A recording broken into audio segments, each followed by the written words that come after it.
I tell you, when we obey the Lord, when we do what He says do, and as we're going along the coastline here, and right over to my left is Capernaum, where Jesus headquartered His ministries. And He did more miracles in that place and in this region than anywhere.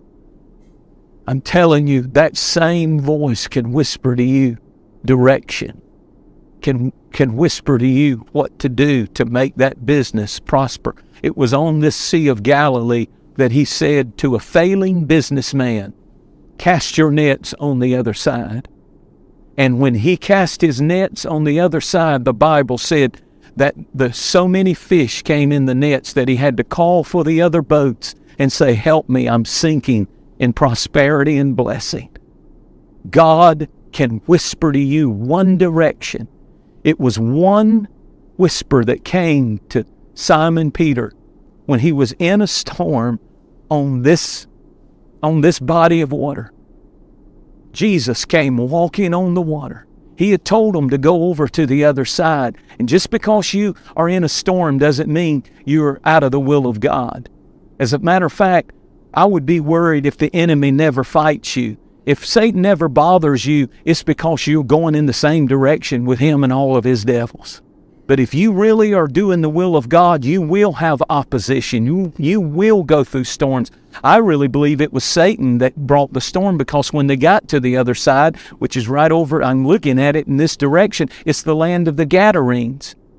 And when he got to the other side, he set a man free from demons. You could be right on the verge of the greatest breakthrough in one of your family members who've been tormented by demon spirits of addiction and suicide and eating disorders. And the storm is just trying to talk you out of your miracle. Don't quit. And the Bible said he heard a whisper in his storm.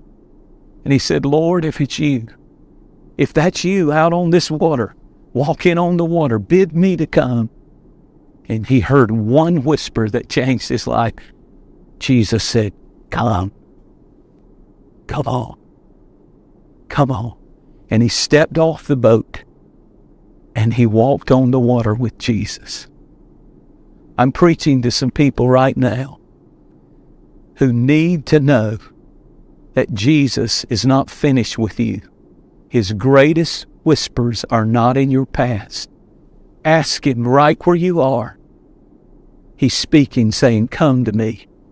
Give me your life. Give me your struggles. Give me your questions. I'll never forget as long as I live. A few years ago when I came to Israel, I'd been many times, but the Lord spoke to me one whisper about this nation. He said, favor what I favor. Bless what I bless.